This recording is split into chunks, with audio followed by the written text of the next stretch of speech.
বড় ফ্যামিলিগুলোর সব বড় বড় সমস্যা আর বড়লোকদের সব বড় বড় ব্যাপার। গত 1 বছর আগেই ঈশানদের আর তার চাচুর পরিবার একটা ঝামেলাকে কেন্দ্র করে আলাদা হয়ে যায়। তার আগে অবধি যতদিন দাদু দিদা বেঁচে ছিল ততদিন পর্যন্ত ওদের আলাদা হতে দেয়নি। এমনকি দুই পরিবারের মধ্যে এমন কোনো কথা হয়নি যার জন্য দু পরিবার আলাদা থাকার কথা ভাববে। কিন্তু চাচুর আর তার ছেলের খামখেয়ালিতে এমন একটা পরিস্থিতির সৃষ্টি হয়েছিল সেদিন। অবশ্য এতে ঈশানদের তেমন কোনো দোষ না থাকলে চাচুর ছেলে অর্থাৎ চাচাতো ভাই রাফিনের অতিরিক্ত অধপতনের কারণেই আব্বু আলাদা হয়ে যেতে বাধ্য হয়েছে। না হলে ঈশানের চাচাতো ভাই রাফিন যে পরিমাণে বদমেজাজি আর যেসব কাজকর্ম করে বেড়াচ্ছে তাদের আব্বুর মান সম্মানটাও ধুলোর সাথে মিশে যেত। দাদু অফিস থেকে অবসর নেওয়ার পর দুই ছেলেকে ব্যবসায়ের দায়িত্ব বুঝিয়ে দিয়েছিলেন। দুজনেই বেশ ভালোই সামলাচ্ছিল সবটা, কিন্তু মাঝখান থেকে বাজ সাধল বড় চাচুর ছেলে। রাফিনের ঘোরাফেরা খুবই এলোমেলো আর বখাটেদের সাথে ছিল। এমন এমন জায়গায় ছেলেটা যাওয়া আসা করত যার জন্য ঈশানের চাচুর সাথে আব্বুকেও একের পর এক প্রশ্নবিদ্ধ হতে হতো। কারণ চাচুর সাথে সাথে শহরের অনেকেই ঈশানের আব্বুকে বেশ ভালোভাবেই চিনত। তাই চাচুর ছেলে এসব আজে বাজে কাজের জন্য আব্বুকেও প্রশ্নের সম্মুখীন হতে হতো। এতে দিনের পর দিন আব্বুর মান সম্মানটাও সবার সামনে নিচু হতে লাগলো।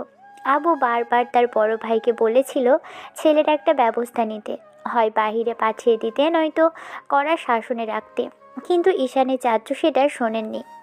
শেষমেশ সেদিন যখন একটা মেয়েকে রাফিন বাজেভাবে কলেজের সামনে উত্ত্যক্ত করছিল, সেই বিষয়টা নিয়ে ছেলেটাকে পুলিশ থানায় নিয়ে যায়। থানার ওসি ঈশানের আব্বুকে চিনত, তাই তিনি ওনাকে বিষয়টা জানানোর পর আব্বু অনেক বেশি লজ্জিত হয়েছিল। ঈশানের আব্বু থানায় গিয়ে ছেলেটাকে ছাড়িয়ে বাসায় নিয়ে এসেছিল। তারপর বাসায় আসার পর যখন ছেলেটাকে বিষয়টা নিয়ে জিজ্ঞেস করলো, ছেলেটা ওর আব্বুর সাথে বেশ রুড বিহেভ করে, যার জন্য আব্বু রাফিনকে 2টা থাপ্পড় মেরেছিল। আর সেটার জন্যই দুই পরিবার আজকে আলাদা হয়েছে। চাচু তার ছেলের দোষটা না দেখে ছেলের বিচারটা না করেই তার ভাইয়ের সাথে কথা কাটাকাটি করেছিলেন। আব্বু তার ভাইয়ের বিহেভিয়ারে সেদিন অবাক হলেও তখন রাগের মাথায় বলে দিয়েছিলেন ছেলেকে যদি ঠিক করতে না পারে তাহলে আব্বুর সম্ভব না এই পরিবারের সাথে জুড়ে থাকা। আব্বুর এরকম কথা শোনার পর চাচুর ছেলে বেশ সিন ক্রিয়েট আরম্ভ করলে আব্বু পরদিনই তার পরিবারকে নিয়ে বেরিয়ে গিয়েছিল এই বাসা থেকে। তাছাড়া ভদ্রলোক আর কী বা করতো? বড় ভাই তার এমন ছেলেকে শাসন তো করতেই পারেনি, উল্টো আরও ছোট ভাইকে প্রশ্নবিদ্ধ করলো। আব্বুর রাগের মাথায় সেদিন বাসা থেকে বেরিয়ে এসেছিল। তারপর থেকেই আফজাল সাহেব তার পরিবার নিয়ে শহরের শেষের দিকটায় একটা বাংলোতে থাকছে। ঈশানের আব্বু ছেলের ভবিষ্যতের কথা ভেবেই বাংলোটা তৈরি করেছিলেন, কিন্তু সেটা এত তাড়াতাড়ি কাজে লাগবে ওরা ভাবতে পারেনি। অন্যদিকে চাচুর বড় মেয়ে আয়রা 4 বছর আগে বাহিরে গিয়েছিল পড়ালেখা করতে, কিন্তু মেয়েটা হয়তো এই ঘটনার তেমন কিছুই জানে না। ওই বাসা থেকে বেরোনোর পর ঈশানের আব্বু রাগ করেই তার বড় ভাইয়ের সাথে আর কোনো যোগাযোগ করেননি। আর বড় ভাইও নিজে থেকে ছোট ভাইকে ডাকেনি বলে আরও বেশি রাগ হয়েছিল ভদ্রলোকের। ওনার রাগ তো এটাই যে বড় ভাই তার বেয়ারা ছেলেকে শাসন তো করতে পারলেন না, উল্টো ছোট ভাইয়ের সাথে সম্পর্কটাকে ফিকে করে দিলেন। তাই আফজাল সাহেব রাগের মাথায় ভাইয়ের পরিবারের সাথে কোনো যোগাযোগ রাখেনি, আর ছেলে মেয়েদেরও বলেছিলেন যেন ভুলে ওই পরিবারের সাথে কোনো যোগাযোগ না করে। যতদিন অবধি ঈশানের চাচু ওদের নিজে থেকে না ডাকবে, তারপর থেকে কারো সম্পর্কেই ঈশান বা ওর পরিবার তেমন করে জানে না। চাচাতো ভাই কিংবা চাচুর পরিবারের কী হয়েছে সেটাও জানার চেষ্টা করেনি। এই 1 বছরের মাঝে আম্মু অনেকবার আব্বুকে বলেছে তার ভাইয়ের সাথে একবার যোগাযোগ করতে, কিন্তু আম্মু কথাতে আব্বু রাগি চোখে তাকাতেই আম্মু চুপচাপ হয়ে গেছে। ভালোবাসার বিয়ে হলেও আম্মু আব্বুর কথার উপরে কখনোই কথা বলেন না। এটার আব্বুর প্রতি তার ভয় নয় হলেও আব্বুর প্রতি এটা আম্মুর আস্থা আর শ্রদ্ধাবোধ, সেটা ঈশান খুব ভালো করেই জানে। ঈশানের বড় বোনের বিয়েটাও হয়ে গেছে গত 1.5 বছর আগে, যার জন্য এখন আম্মুকে একাই থাকতে হয়। তেমন করে বাসাতে কেউ নেই। ইদানিং আব্বু অফিসের কাজগুলো ঈশানকে বুঝিয়ে দিতে শুরু করেছে, যার জন্য ঈশানও মাঝে মধ্যে ব্যস্ত থাকে। এই তো গত 1 মাস আগে বাইরে যেতে হয়েছিল। লন্ডন যাওয়ার কারণে এই 1 মাস যাবৎ কলেজে যাওয়া হয়নি। আম্মুর সাথে রোজই কথা হতো, তবে একমাত্র ছেলেকে তিনি বাইরে পাঠাতে নারাজ ছিলেন। কিন্তু ঈশানের ঘোরাফেরার ইচ্ছাটা বরাবরই বেশি, তাই সুযোগ যখন হয়েছিল ছেলেটা সেটা হাতছাড়া করতে চায়নি। আম্মুকে বুঝিয়ে তারপর লন্ডন এসেছিল। আর আসার পর থেকেই আম্মু বারবার জিজ্ঞেস করছিল কবে ফিরে যাবে। তাই গতকালই সেখান থেকে ফিরে পুরো দিনটা রেস্ট নিয়ে আজকে বন্ধুদের সাথে আড্ডা দিতে বেরিয়েছে। পুরো দিনটা ওদের সাথে কাটিয়ে তারপর বিকেলের দিকে যখন বাসার দিকে ফিরছিল তখন মেহেদি ঈশানকে বলতে শুরু করলো, হ্যাঁ রে, 1 মাস তো কলেজের দিকে পাও রেখে দেখলি না। সামনে এক্সাম বলেছিলাম, কি কলেজে কি যাবি নাকি কালকে এমনিতে এসে দেখা করতে হবে? বলিস কি, এক্সামের কথাও বলে দিয়েছে এর মাঝে? বলিনি, তবে সবাই বলা বলি করছিল খুব শীঘ্রই হয়তো বলে দিবে। তাই বলছিলাম এখন না হয় কয়েকটা দিন ঠিকঠাকভাবে সবাই মিলে একটু ক্লাস করি, কি বলিস? ঠিক আছে, আমি কাল কলেজে তোদের সাথে দেখা করব। আর শোন, আবার কি হলো? কাল তোর জন্য একটা সারপ্রাইজ আছে। কি সারপ্রাইজ? কাল কলেজে আসলেই দেখতে পাবি। এখন বলা যায় না? সব কিছু বললে হয় না, কিছু জিনিস দেখে নিতে হয়। তুই কাল সব কিছু বললে হয় না, কিছু জিনিস দেখে নিতে হয়। তুই কাল চলে আসিস সময় মতো, তাহলেই দেখতে পাবি। বন্ধুদের থেকে বিদায় নিয়ে ঈশান বাসায় চলে আসলো। বাসায় এসে ডাইনিংয়ের দিকে এগিয়ে আসলে তখন আম্মু ছেলের দিকে রাগী চোখে তাকিয়ে আছে দেখে ঈশান এসে আম্মুকে জড়িয়ে ধরল। আম্মু জোর করে ছেলেকে ছাড়িয়ে নিয়ে বলতে আরম্ভ করলো, ছাড়ো আমাকে, এখন এত ভালোবাসা দেখাতে হবে না। পুরো দিন বাইরে কাটিয়ে এখন আসছো আম্মুকে ভালোবাসা দেখাতে। 1 মাস বাইরে থাকলে কোথায় বাসাতে এসে একটু আম্মুর আশেপাশে থাকবে তা না, শেষ বেলায় এসেছি উনি ভালোবাসা দেখাচ্ছে। পুরো বাড়িতে আমি একা থাকি, সে খেয়াল কি তোমাদের 2 বাপ ছেলের আছে? ঠিক আছে, আমি আব্বুকে বলে দিব কাল যেন আপুকে দুপুরে বাসায় নিয়ে আসে, তাহলেই তো তোমার গল্প করার লোক হয়ে যাবে। হ্যাঁ, তার শ্বশুর বাড়ি ছেড়ে এখানে সে আসবে আমার সাথে গল্প করতে। ছেলে বড় হলে তার বিয়ে দেওয়ার চিন্তা করতে হয়। তুমি কি বিয়ের বিষয়টা এড়িয়ে যেতে চাইছো? তোমার আব্বুকে বললেও সে তেমন কিছু বলছে না, তোমাকে বললেও তুমি আপুর কথা বলছো।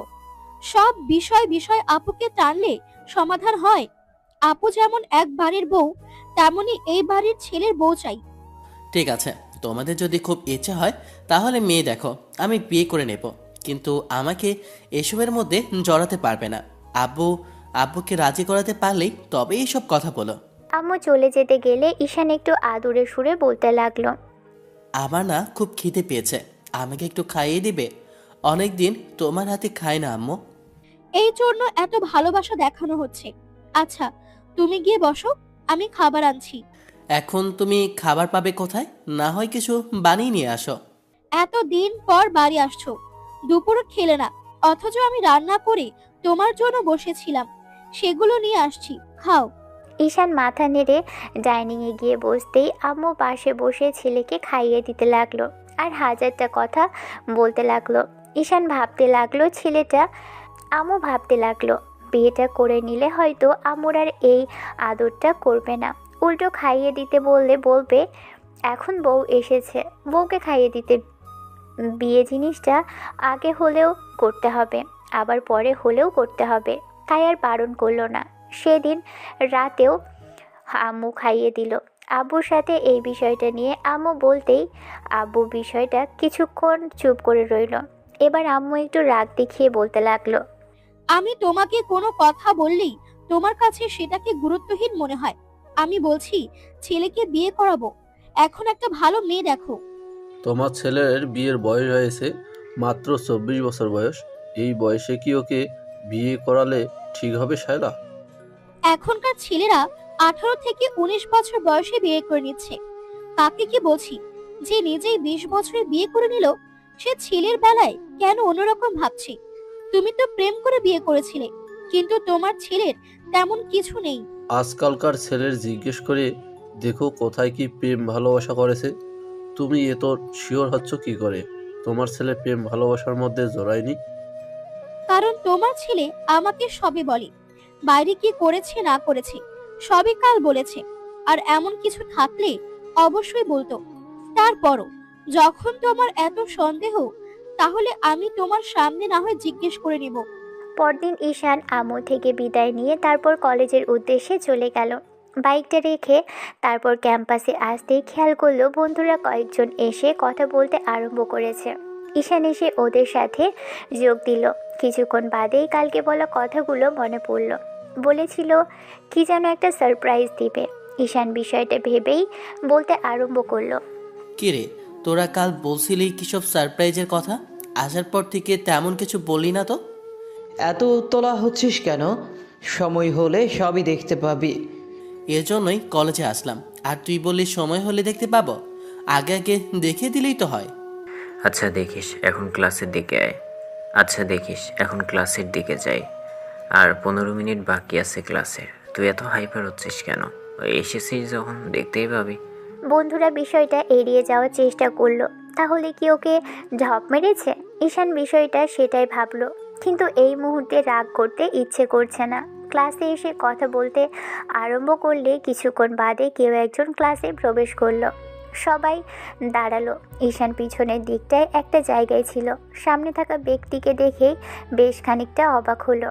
ঈশানকে চোখ বড় বড় করে তাকিয়ে থাকতে দেখে এবার মেহেদি ওকে একটু ধাক্কা দিয়ে বলতে লাগলো, এটা তোর চাচাতো বোন, আই মিন বড় চাচুর মেয়ে না?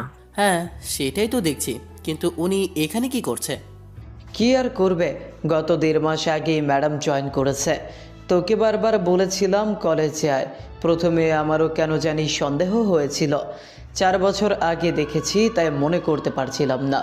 তারপর তুই চলে যাওয়ার পর একদিন মেহেদি বলল যে এইটা সম্ভবত তোর কাজিন হবে। তারপর ওনার ফেসবুকে গিয়ে দেখলাম তোর সাথে কয়েকটা ছবি আছে। সেটা দেখেই বুঝতে পারলাম। তোকে জানানো হয়নি, তোর সাথে তেমন করে যোগাযোগ হয়ে ওঠেনি, তাই ভাবলাম তুই কলেজে আসলে না হয় একবারেই তোকে দেখিয়ে দিব।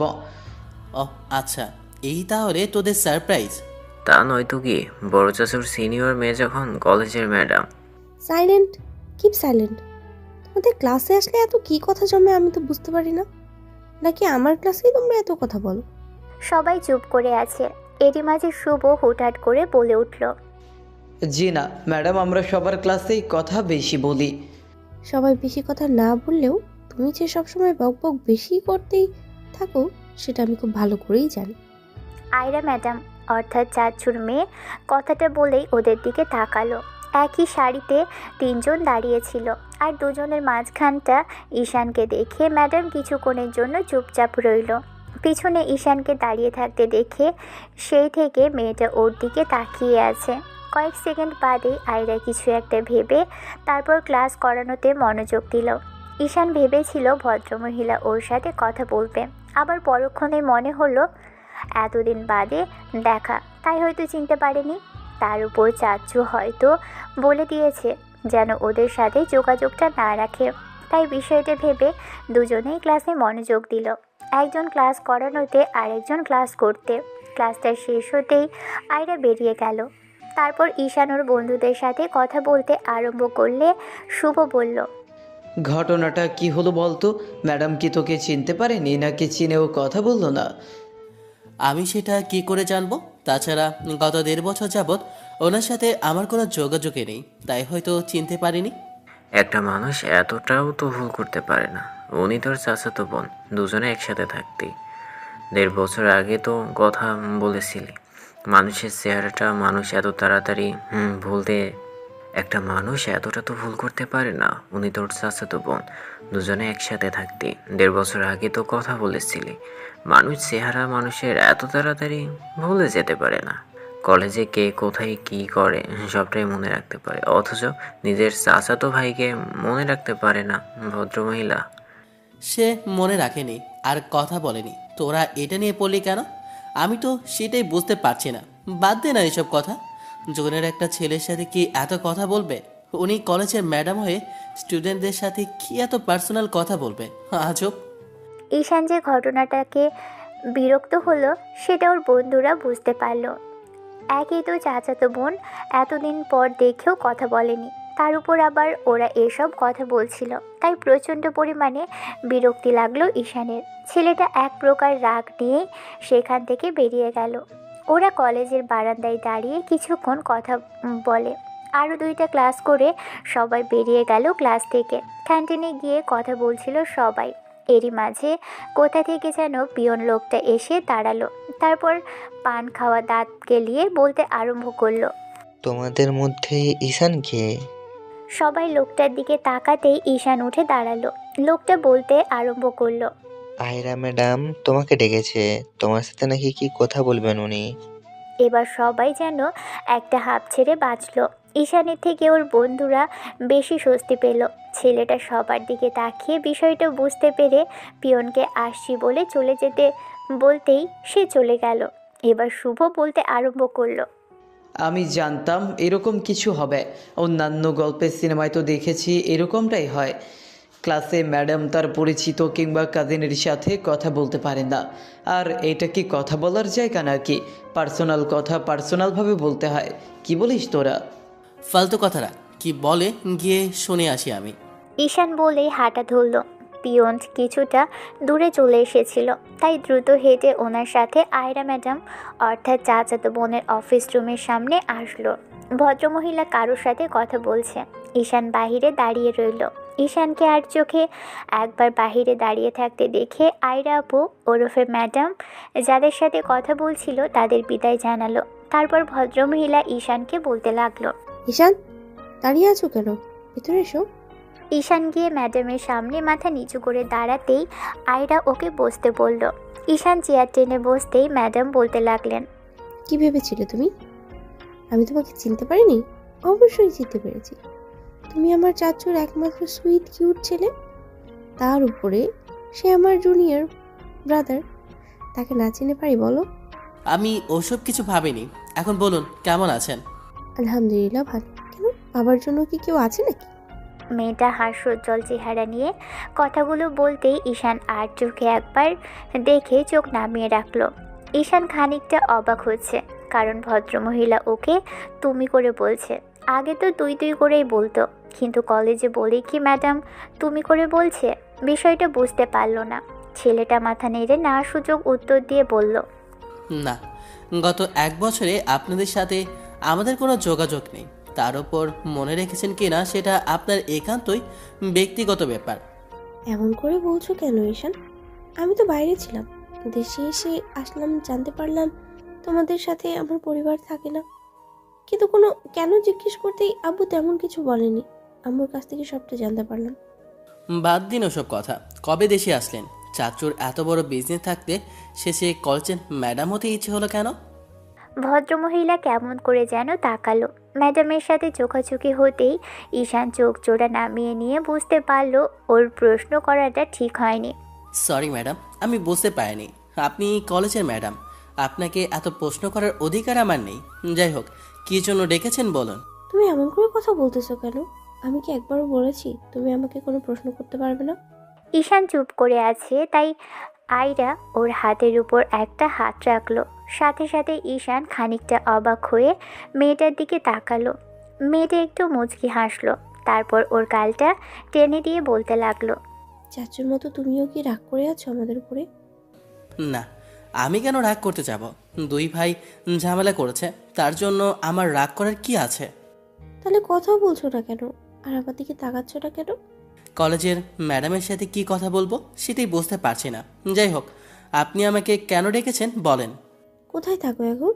চাচুকে রাস্তাতে একবার দেখছিলাম, কিন্তু নাম্বার নেই বলে যোগাযোগ করতে পারিনি। বাসার ঠিকানাটাও জানি না, তাহলে গিয়ে দেখা করে আসতাম। শহরে শেষ দিকটায় যে বাড়িটা করেছিল আব্বু, এখন ওটাতেই থাকছে। ঈশান এখনও আয়রা আপুর চোখের দিকে তাকাচ্ছে না। মেয়েটা খানিকটা বিরক্ত হয়ে বলল। আমার সাথে কথা বলতে সমস্যা হলে চলে যাও। তোমাকে জোর করে ধরে রাখতে বলছি নাকি? না, তেমন কোনো সমস্যা নেই। আসলে কি কথা বলবো সেটাই ভেবে পাচ্ছি না। বললাম না আপনি কলেজের ম্যাডাম, তাই। ওইটা তোমার ক্লাস, কিন্তু ক্লাসের বাইরে তোমার ম্যাডাম নই, তোমার কাজিন আর আপু হই। এখন এত ম্যাডাম ম্যাডাম করার দরকার নেই। আর তোমার কাছে আমি ম্যাডাম হতে চাইও না ঈশান। কিন্তু কলেজের ক্যাম্পাসে কেউ আমাদের কথা বলতে দেখলে উল্টাপাল্টা কিছু ভাববে। ভাবতে দাও, যার যা ইচ্ছে ভেবে নিতে দাও। তাছাড়া মানুষের কাজই হচ্ছে ভাবা। ওদের মুখটা তুমি আমি কেউই বন্ধ করতে পারবো না। ঈশান আবারও কিছুক্ষণ চুপ করে থেকে কী প্রশ্ন করবে ভেবে পাচ্ছে না, তাই জিজ্ঞেস করলো, চাচি আম্মু কেমন আছে? খোঁজখবর নিতে পারতে। এমন তো না যে চাচি আম্মার নাম্বার তো তোমার কাছে নেই। বাসাতে ছিলাম না, গত 1 মাস আগে লন্ডনে গিয়েছিলাম। তারপর থেকে আর তেমন কারোর সাথে দেখা হয়নি। আর খোঁজ খবরও জানি না। কেন? লন্ডন কেন? বিজনেসের কাজে। সুইটি কেমন আছে? আলহামদুলিল্লাহ ভালো, স্বামী সংসার নিয়ে ভালোই আছে। আপুর প্রেগনেন্সি 2 মাস চলছে। হোয়াট? আমি জানি না। আর বজ্জাত মহিলাটা একবার আমাকে জানালো না। আপুর সাথে আপনার যোগাযোগ আছে? না, ও বিয়ের পর থেকে অন্য নাম্বার ইউজ করে, তারপর থেকে আর যোগাযোগই হয়ে ওঠেনি। তবে এফবিতে কন্ট্যাক্ট আছে। সেই জন্যই বলেনি, আমি গত 15 দিন আগে জানতে পারলাম। মিনিট খানেক দুজনের মাঝেই নীরবতা চলল। আয়রা ওদের কফি দিয়ে যেতে বললে পিয়ন এসে কফি দিয়ে গেল। দুজনেই খেতে আরম্ভ করলো। ম্যাডাম আবারও বলল, বিয়ে করেছো ঈশান? কফির মগটা টেবিলের উপর রেখেই ঈশান কাশতে লাগলো। তখন ভদ্রমহিলা বলতে লাগলো, এত অবাক হওয়ার কি হলো? যেহেতু অফিসে যাচ্ছ, তাহলে নিশ্চয়ই চাচু আর চাচি আম্মু তোমাকে বিয়ে করিয়েছে। না, প্রশ্নটা আমার করা উচিত ছিল। আর আমি আপনার থেকে ঠিক গনে গনে 3 বছরের জুনিয়র। এটা কি করে হয়? সব কিছু ম্যাটার করে না। তাছাড়া তোমার বিয়ের বয়স তো হয়েছে। এমন না যে এখনো ফিডার খাও। সবই তো বোঝো। বিয়ে হলেও দেখা যাবে 1 বছরের মাথায় বাবা হয়ে গেছো। ঈশানের খানিকটা লজ্জা লাগছিল, তাই মাথা চুলকাতে লাগলো। তাই ম্যাডাম বলতে লাগলো, বাসায় থাকতে এত লজ্জা কিন্তু তুমি আমার সামনে পাওনি কখনো। মাঝে প্রায় 4 বছর 3 মাস কেটে গেছে। এতদিন পর দেখা হচ্ছে, তাই এমন লাগছে। আস্তে আস্তে ঠিক হয়ে যাবে। এরপর থেকে আর লাগবে না। কেন? এরপর থেকে কি হবে? কলেজে তো আমাদের প্রায়ই দেখা হবে। নাকি তুমি আমাকে দেখার পর থেকেই আর আসবে না? না, তেমন নয়। ঈশান, তোমার কি ইচ্ছে করে না আবার 2 পরিবার একসাথে থাকুক? আমি ছোট মানুষ, আমার এত ইচ্ছা করে লাভ কি? 2 ভাইয়ের মাঝে ঝামেলা হয়েছে, সেখানে আমি কি করতে পারি বলেন? সেটাও ঠিক, তবে আমার খুব ইচ্ছে করছে একসাথে থাকতে। 2 দিন বাদে তুমিও বিয়ে করে নিবে, তারপর আমরা আর কখনোই হতে পারবো না। ওইটা ওপরালাই ভালো জানেন। উনি যদি চান যে কোনো সময় এক করে দেবে। তবে তুমি চাইলেও হতে পারি ঈশান। বললাম তো, আমি ছোট মানুষ। আমি চাই বা না তাতে ওদের কিছু আসে যায় না। আর হবেই বা কি করে? ওসব পরে বলবো। আগে বলো, সেদিন কার বেশি দোষ ছিল? চাচু আর আব্বু কথা কাটাকাটি করেছিল। আর সবচেয়ে বড় ঝামেলা তো হয়েছে তোমার ভাইয়ের জন্য। তুমি কথাটা বলতেই আয়রা কেমন করে যেন ঈশানের দিকে তাকালো। ঈশান আবারও সরি বলতে মেয়েটা আবারও একটু হেসে বলতে লাগলো, আগের মতো সেই পিচ্চিটাই আছো। কোনো কিছু হলেই সেই সরি বলার অভ্যাসটা তোমার যায়নি এখনো। কলেজের ম্যাডাম, তাই ভুলভাল বলে ফেলে তো সরি বলতেই হয়। তাছাড়া এত বড় একজন মানুষকে তুমি করে বলতে হয় না। কিন্তু আমার আপনি ডাকটা ভালো লাগছে না। ক্লাসে আপনি করে বলতে পারো, তবে ক্যাম্পাসে তুমি আমাকে তুমি করেই ডাকলো। ট্রাই করব। এখন বলো, সেদিন ভাই কি করেছিল?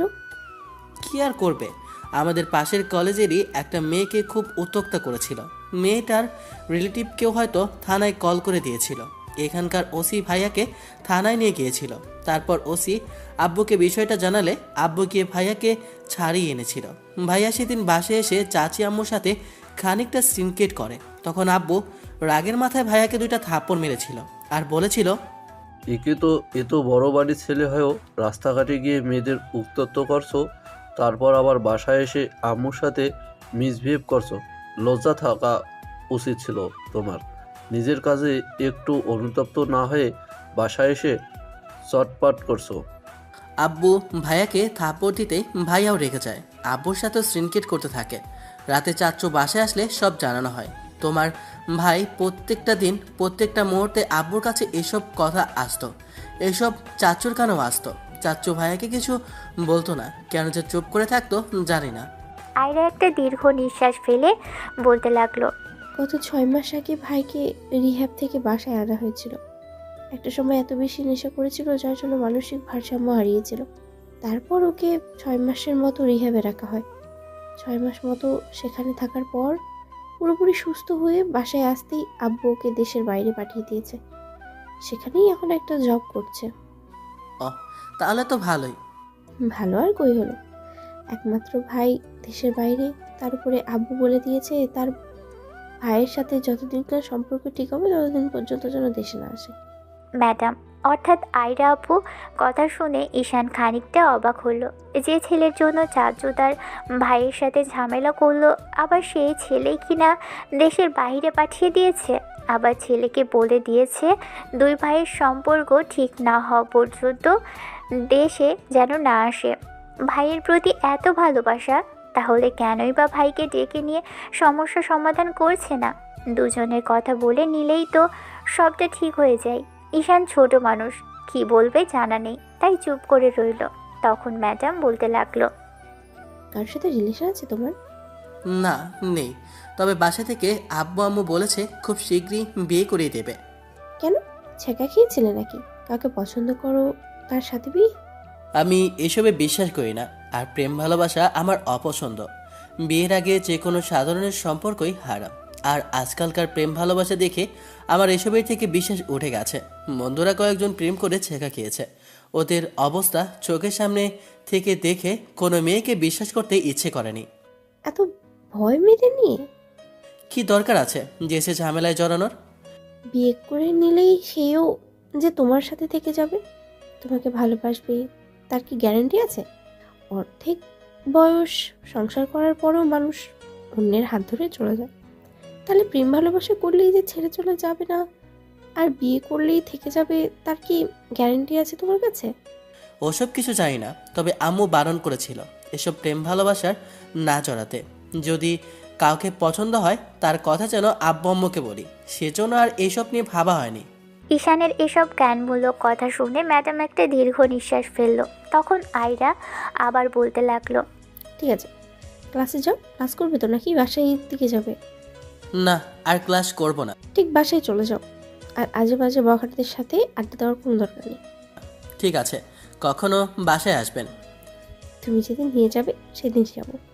ঈশান আপুর কথার মানেটা বুঝলো না। মেয়েদের রুম থেকে বের হতে গেলে ঈশানও পিছন পিছন বেরিয়ে আসলো। বন্ধুদের সাথে কিছুক্ষণ কথা বলল। ম্যাডামের সাথে কি কথা বলেছে সেটা জিজ্ঞেস করতেই ঈশান সব বলল। আবার যদি তোরা এক হয়ে যেতি তাহলে ভালো হতো।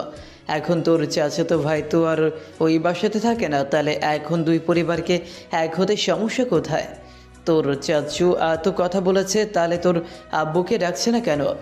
আমি ওসব কিছু জানি না, যেটুকু বললো সেটুকু শুনলাম, আর যেটুকু আমার জানা ছিল আমিও সেটুকু জানালাম। তোরা দুজনেই চাইলে কিন্তু পুরো পরিবারটা এক হতে পারে। আজব, আমি ছোট মানুষ, আমি বা কি করব? উনি একজন বুদ্ধিমতী মহিলা, উনি হয়তো কিছু করতে পারে। তুই কি এতটাই বোকা যে কিছুই করতে পারবি না? তোদের দুজনকেই করতে হবে সবটা। আজব, আমি ছোট মানুষ, আমি বা কি করব? আরে তুই বুঝতে পারছিস না? ম্যাডাম আর তুই বিয়ে করে নিলেই দেখবি তোদের ফ্যামিলিটা আবার এক হয়ে যাবে। ঈশান বসা থেকে দাঁড়িয়ে পড়ল। আজব, এসব কি বলছে এরা? ঈশান চোখ বড় বড় করে বন্ধুদের দিকে তাকিয়ে রইল। তারপর একটু রাগী কণ্ঠে বলতে আরম্ভ করলো, পাগল নাকি? তোদের মাথা খারাপ বলতো? ম্যাডামের আর আমার বয়সের ডিফারেন্স 3 বছরে। আমি 24 আর ম্যাডাম 27 বছর চলছে। এটা কিভাবে সম্ভব?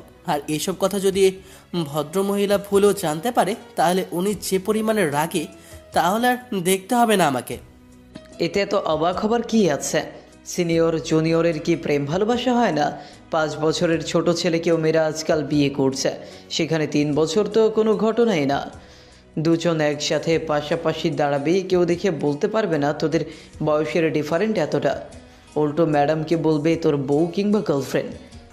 যা বলেছিলাম দুজনকে একসাথে মানাবে বেশ। ম্যাডামকে দেখে মনে হয় না ম্যাডামের 27 বছর বয়স। মনে হোক বা না হোক, এসব কথা যেন দ্বিতীয়বার আর না শুনি, তাহলে তোদের অবস্থা খারাপ করে ছেড়ে দিব। আর ভুলেও ওই সব কথা ম্যাডামের কানে গেলে আমাকে আর ভাই বলেও পরিচয় দিবি না।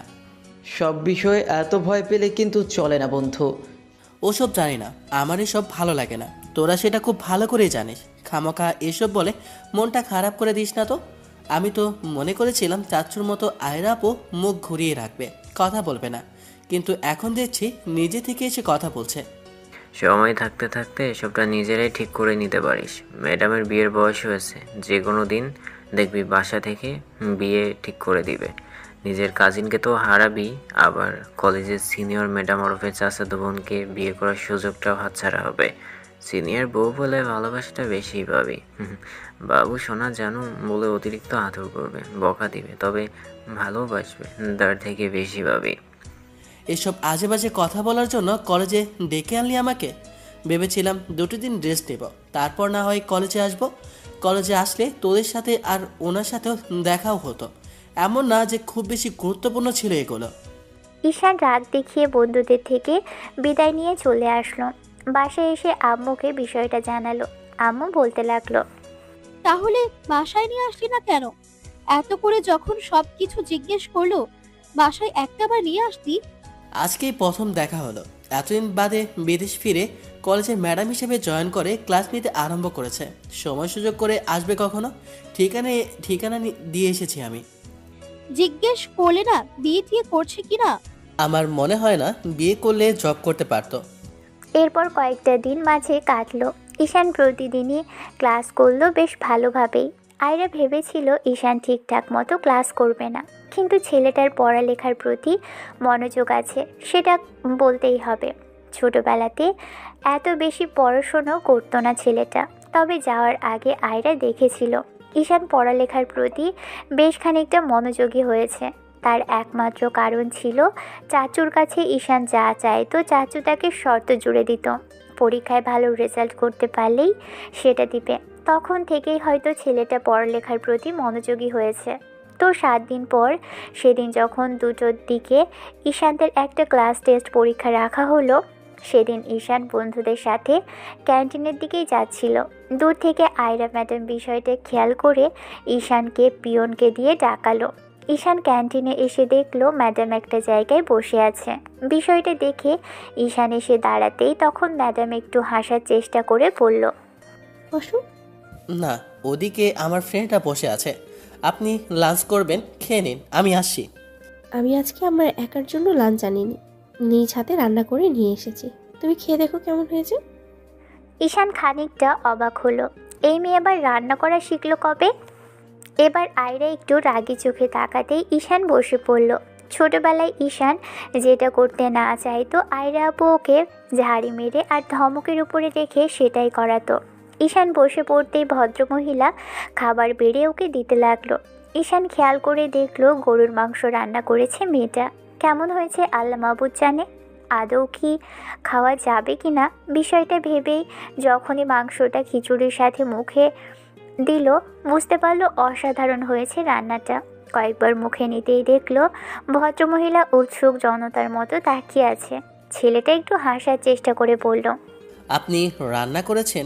আমার বিশ্বাসই হচ্ছে না। একটু ভালো হয়নি তাই না? অসাধারণ হয়েছে। আপনি এত সুন্দর রান্না করতে পারেন জানতাম না তো। আর আগে কখনো রান্না করেননি, তো আর কি বিশ্বাস হচ্ছে না। এত বিশ্বাস করতে হবে না। বাইরে যখন থেকেছি তখন একা একাই রান্না করে খেতে হয়েছে। আর মেয়ে মানুষ আজ বাদে কাল বিয়ে হলে বরকে রান্না করে খাওয়াতে হবে, তাই আগেই বানানো শিখে নিয়েছি। আমি তো খাচ্ছি, আপনিও খান না।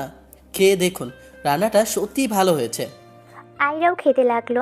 দূর থেকে ঈশানের বন্ধুরা বিষয়টা দেখে মুচকি মুচকি হাসছে।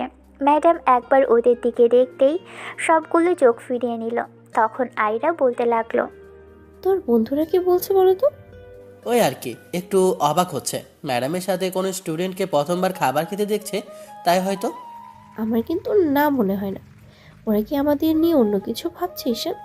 আমার বন্ধুরা আবার কি ভাববে? ওই যেটা হয়, একটা মেয়ের সাথে একটা ছেলেকে দেখলে উল্টোপাল্টা ভাবতেই পারে যে মেয়েটার সাথে তার। ওরা দূর থেকে দেখেনি।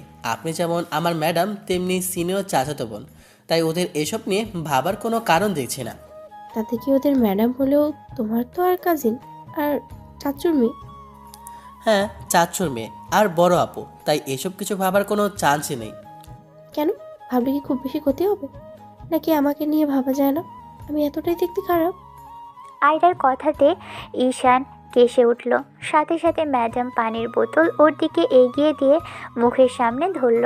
ঈশান পানিটা ঢকঢক করে খেতে লাগলো। মেয়েটা ঈশানের মাথায় হাত বুলিয়ে দিয়ে বলতে লাগলো, সরি, খাবার সময় এসব কথা বলা ঠিক হয়নি, তুমি খেয়ে নাও। ঈশান খাওয়া শেষ করলো। আরও মিনিট 5 ম্যাডামের সাথে কথা বলে তারপর ক্লাসে আসলো। ক্লাস টেস্টটা আয়রারই ছিল। ক্লাস টেস্ট দেওয়া শেষ হলে ঈশান কলেজ থেকে বের হলো। খেয়াল করলো ম্যাডাম রিক্সার জন্য দাঁড়িয়ে আছে। ঈশান কিছু একটা ভেবে ম্যাডামের সামনে দাঁড়ালো। তারপর আশেপাশে তাকিয়ে দেখতে পেল অনেক দূর অবধি ফাঁকা। তাই ঈশান বলতে আরম্ভ করলো, আপু, আশেপাশে কোনো রিক্সা দেখতে পাচ্ছি না। বাইকে ওঠেন, আমি আপনাকে ড্রপ করে দিয়েছি। আমি চলে যেতে পারবো, তোমাকে এত কষ্ট করতে হবে না। আরে সমস্যা নেই, কেউ দেখতে পাবে না। আপনি তো হিজাব করে আসেন, কেউ বুঝতেই পারবে না। আর ভয় নেই, আমি আপনার বাসায় যেতে চাইবো না। ম্যাডাম কী ভাবলো কে জানে। তারপর রাগীভাবে ঈশানের দিকে তাকাতেই ছেলেটা মাথা নিচু করে নিল। এবার ভদ্রমহিলা বাইকের উঠে বসে ঈশানকে পিছন থেকে এক হাতে কোমর জড়িয়ে ধরল। ঈশান অবাক হলেও চুপচাপ ড্রাইভ করতে লাগলো। মেয়েটা ওর দিকে ট্যাপ ট্যাপ করে তাকিয়ে আছে। ঈশান সেটা লুকিং গ্লাসে দেখছে। খানিকটা বিরক্তি লাগলেও তেমন বুঝতে দিল না আপুকে। এবার মেয়েটা নিজে থেকেই প্রশ্ন করলো, পেছন থেকে জড়িয়ে ধরেছে বলে কি খুব লজ্জা লাগছে, নাকি গার্লফ্রেন্ড রাগ করবে? বললাম তো তেমন কেউ নেই। তাহলে তোমার জন্য মেয়ে দেখি। ওসবের কোনো দরকার নেই, আপনাকে কষ্ট করতে হবে না। আব্বু আম্মু দেখে নেবে। কেন? আমি দেখলে কি ক্ষতি? আব্বু আম্মু ছাড়া কি আপু দায়িত্বটা নিতে পারে না? নাকি আপুর পছন্দটা খুবই বাজে হবে? ঈশান কিছুক্ষণ চুপ করে রইল। মেয়েটা ওকে তেমন করে বাইকের পিছন থেকে জড়িয়ে ধরে রেখেছে। ভদ্রমহিলা জড়িয়ে ধরার পর থেকেই ভিতরে কেমন যেন একটা অনুভূতি কাজ করছে। একটা মেয়েলি একটা স্মেল এসে ঈশানকে পুরো পাগল করে দিচ্ছে। ঈশানকে কোনো রকমে মেয়েটাকে নিয়ে ওর বাসার সামনে আসলো। আজ পুরো 1 বছর পর এই বাসার সামনে আসলো। ছেলেটা বাইকটা থামাতেই মেয়েটা নেমে গেল। তখন আয়রা বলল, ঠিক হলো, আসো ভিতরে এসো। না, আজ যাব না, অন্য কোনো দিন। এমনিতেই অনেক লেট হয়ে গেছে, আম্মু টেনশন করবে। তুমি কি পিচ্ছি বাচ্চা যে আম্মু টেনশন করবে? ফোন করে বলে দাও চাচি আম্মুর বাসায় আছো। না থাক, এমনিতেই 3:45 বেজে গেছে, এখন ভেতরে গেলে চাচি আম্মু আসতে দেবে না। আয়রা একটা দীর্ঘ নিঃশ্বাস ফেলে মাথা নেড়ে বিদায় জানালো। ঈশান চলে যেতে মেয়েটা ওর দিকে এক দৃষ্টিতে তাকিয়ে রইল। মাঝখানে কেটে গেল পুরো একটা মাস। এই একটা মাসে আয়রার সাথে ঈশান বেশ স্বাভাবিক হয়েছে। ঈশান জানে ও চাচাতো বোন এসব কিছু জানে না। ওদের বাবা আর চাচার মধ্যে ঝামেলা হয়েছে বলে কি ওরা ভাই বোন কথা বলা বন্ধ করে দিবে? ঈশানও চায়নি বন্ধ করতে, তবে ওই ছেলেটা আবুর সাথে বেয়াদবি করেছিল। তারপর থেকে ঈশানের ইচ্ছে হয়নি ওর মুখটা দেখার। আবু দেশে আসার পর থেকেই, যবে থেকে কলেজে জয়েন করেছে তবে থেকেই ঈশানকে ডেকে নিয়ে নিজে থেকেই কথা বলে। ঈশান আর নিজে থেকে তেমন কথা বলতে চায় না, চাইলেও মেয়েটাই ওকে বারবার ডেকে নেয়। ঈশান জানে না মেয়েটা ওকে নিয়ে কী ভাবে, তবে ঈশান ওকে শুধু বড় আপুই ভাবে। ঈশান বাসায় বসে আম্মুকে সবটাই বলে। আম্মুর সাথে আপুর সাথে কোথায় কোথায় গিয়েছিল, কি কি করেছিল। 1 মাসের মাথায় সেদিন যখন ঈশান ক্যাম্পাসে বন্ধুদের সঙ্গে আড্ডা দিয়েছিল, ঠিক তখনই আপু অর্থাৎ ম্যাডাম নাম্বার থেকে একটা কল আসলো। রিসিভ করে কানে দিতেই ওপাশ থেকে আয়রা বলতে লাগলো, কোথায় তুমি? বন্ধুদের সাথে আড্ডা দিচ্ছি। কেন? এখন তোমার আমার জানার মতো তো কোনো ক্লাস নেই। না নেই, একটু পর বাসায় চলে যাব। বাসায় যেতে হবে না, আমার কাছে আসো, আমি তোমার জন্য অপেক্ষা করছি। এই কথাগুলো মেয়েটা এমন করে বলল যেন ওরা দুজন স্বামী স্ত্রী। ঈশান বিষয়টা ভেবেই চুপ করে আছে। আয়রা আবারও বলল, খুব বেশি ব্যস্ত তুমি? ঠিক আছে, তাহলে আসতে হবে না। ঈশানের কথার অপেক্ষা না করে মেয়েটা কল কেটে দিল। ঈশান বন্ধুদের থেকে বিদায় নিয়ে মিনিট 5 মধ্যেই অফিস রুমের সামনে এসে দেখলো মেয়েটা ব্যাগ হাতে বেরিয়ে আসছে। ঈশানকে দেখে মেয়েটা একটু মুচকি হাসলো। তারপর ওর গাল টেনে দিয়ে বলতে লাগলো, সব কিছুতেই এত বারণ করো কেন? নাকি আমার সাথে মিশতে আম্মু বারণ করে দিয়েছে? তাহলে বলো, আর ডাকবো না তোমায়। তোমার এমন কেন মনে হচ্ছে? তাছাড়া আম্মু এমন কিছুই বলবে না, উল্টো কয়েকদিন বলেছে তোমাকে বাসায় নিয়ে যেতে। যাবো কোনো সময়। জানি না সে সময়টা তোমার কখনো হবে কিনা। এখন চলো, কোথায় যাবে? আমার বান্ধবীরা শপিং মলে আছে, ওরা একটু দেখা করতে বললো। ভাবলাম একা যাবো, তাই তোমাকে নিয়ে যাই। কেন? আমি কেন? আমাকে কেন যেতে হবে ওখানে? আয়রা এবার একটু রাগী দৃষ্টিতে তাকিয়ে বলল। ঠিক আছে, বাসায় চলে যাও। মেয়েটা কথাটা বলেই হেঁটে বেরিয়ে যেতে নিলে ঈশান ওর একটা হাত ধরে ফেলল। জানে না কেন মেয়েটাকে আটকালো, তবে কোনো এক অধিকারের কারণে ইচ্ছে করছিল আটকে দিতে। তাই এক মুহূর্তের জন্য না ভেবেই মেয়েটার হাত ধরে ফেলল। সাথে সাথে মেয়েটা সেখানেই দাঁড়িয়ে পড়ল। কয়েক সেকেন্ড পরেই ঈশানের দিকে ফিরতেই ছেলেটা ওর হাতের দিকে তাকিয়ে হাতটা ছেড়ে দিতেই মেয়েটা হাতটা সরিয়ে নিল। আই এম সরি, আসলে তুমি চলে যাচ্ছিলে রাগ করে, তাই আর কি। আমি কিছু মনে করিনি ঈশান। ঈশান এবার নিজেই মুচকি হাসলো। দুজনেই কলেজ ক্যাম্পাসের বাহিরে আসলো। মেয়েটা গেটের সামনে এসে দাঁড়িয়েছে। ঈশান বাইকটা নিয়ে এসে দাঁড়াতেই আয়রা সেদিনের মতো উঠে গেল। এরই মাঝে ঈশান কয়েকবার ওর ম্যাডাম চাচাতো বোনকে বাসায় পৌঁছে দিয়েছে, তবে ওর বাসাতে যায়নি। নানার রিজন দেখিয়ে বাসার ভিতরে আর কখনো যাওয়া হয়নি। আয়রা জানে যতদিন ওদের দু পরিবারের সম্পর্কটা ঠিক না হবে ততদিন অবধি ওরা দুই পরিবারের যাতায়াতটা আগের মতো ঠিক হবে না। আয়রাও সেটাই ভেবে ঈশানকে আর জোর করেনি। আজকে বাইকে ওঠার পর থেকে মেয়েটা ওকে দু হাতে জড়িয়ে ধরে রেখেছে। ঈশান খানিকটা অবাক হলেও আয়রা বলতে লাগলো। আমার ঠান্ডা লাগছে ঈশান। এমন করে জড়িয়ে ধরে রাখতে দেখলে তোমার বয়ফ্রেন্ড রাগ করবে না?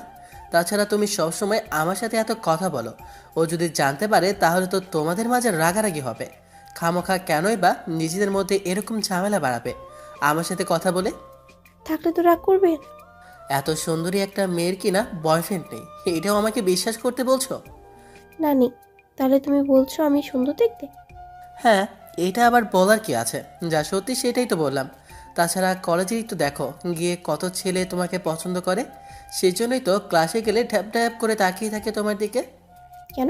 ওরা তাকিয়ে থাকলে তোমার কি হিংসা হয় তাতে? আমার হিংসা হতে যাবে কেন?